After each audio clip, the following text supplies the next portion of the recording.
Today, we're going to be talking about the mouthful tent. And by mouthful, I mean the 3F UL Gear Lanshan 2 Pro.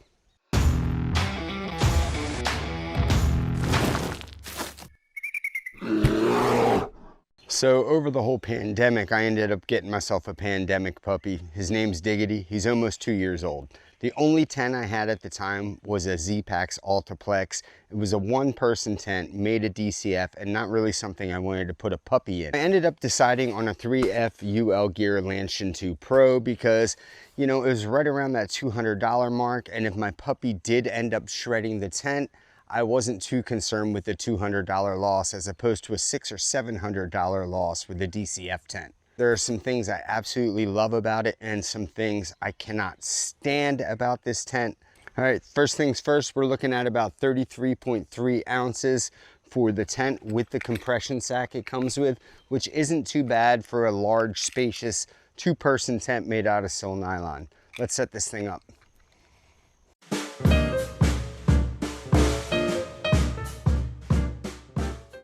All right, this thing sets up with 2 trekking poles. You got 4 stakes, 1 on each corner, 1 for each trekking pole, so that's 6, and then you got 1 on each end. About 8 stakes. When I first got this tent, there were some things I disliked about it, and there were some things I absolutely loved about it. So I ended up making some minor modifications. And let me just start by showing you. Before, you had these micro line locks on here for adjusting the tent, and I've never been a big fan of these things or of this style. I've always preferred the line lock 3s or the line lock Vs. So I ended up coming around and replacing the micro line locks here, and I sewed in some webbing with a line lock V, and I replaced all the lines all the way around with 2mm reflective line. And then I replaced the plastic toggles that came with the tent at the bottom with the Z-Pax toggle. Okay, you open it up, you have a nice sized door here, but note, you can only enter on one side of the tent. It's opposite on the other side of the tent. So this vestibule is always going to be a storage vestibule. Let's tighten that up actually. There we go. Now let's take a look inside. You could easily fit 2 25-inch pads next to each other in here. You wouldn't have much room for gear, but that's what the vestibules outside are for. As I previously mentioned, you have a door here and then caddy corner on the other side. One thing I do dislike about this tent is if you look at like a Z-Pax duplex, it's designed similar to this tent where the condensation is supposed to roll down the tent and exit via a vent at the bottom of the tent. The problem is on the duplex, there's a cord that comes down off of here down to the bathtub floor, the top of the bathtub floor, and it will actually pull your bathtub floor up like this. So any condensation that comes down the tent runs out the vent at the bottom of the tent. This doesn't have those. It goes back to the condensation, and we'll talk about that in another second. You have some nice clips. Oh, I got some flies in here. You have some nice clips at the top. You can run clothesline across for hanging stuff on the inside. I don't know how well it would dry in this tent, but yeah, they're there. I mainly use those clips just to hang my headlamp on. Okay, that's the inside of the tent. Something else I'm not a big fan of on tents is when you roll these doors up, I absolutely hate these toggles. You don't know how many times in the middle of the night I've tried to just do this and undo it and ended up just tangling this thing up to where I have to get my headlamp out and sit there and play with my door in the middle of the night. It drives me nuts. It might just be me, but I can't stand it.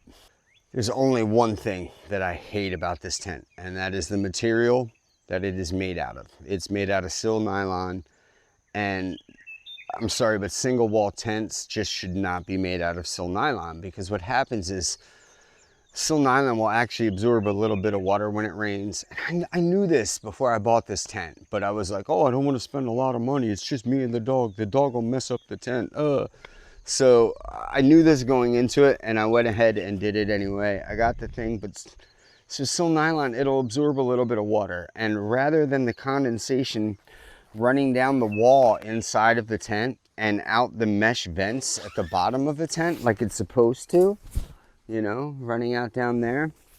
It doesn't. This material sags when it gets wet and the condensation drips down on you.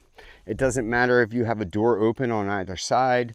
It just doesn't matter. I mean, I live in one of the wettest places on earth. I live on Kauai. Oh, and it's really humid here. Even right now, it's humid. I can feel the insides of this tent kind of starting to mist up already, you know. But the other issue is once this material does get wet and it starts to sag and then it starts raining, it rains on you inside the tent, basically, because the raindrops hit the silk nylon, all the condensation on the inside of the walls mist down upon you, and I've woken up with puddles in this tent. I haven't slept in this tent in weeks and weeks. I decided it's just not going to work for me here, and I'm going to sell it to someone who, you know, maybe lives in Texas or a nice dry environment somewhere where condensation isn't a thing. Because I do think that design-wise, it's a great tent if you do live in a dry environment, but I don't. So the 3FUL Pro has got to go. Tune in next week and you guys will get to see what I've replaced this with. It's a much better tent.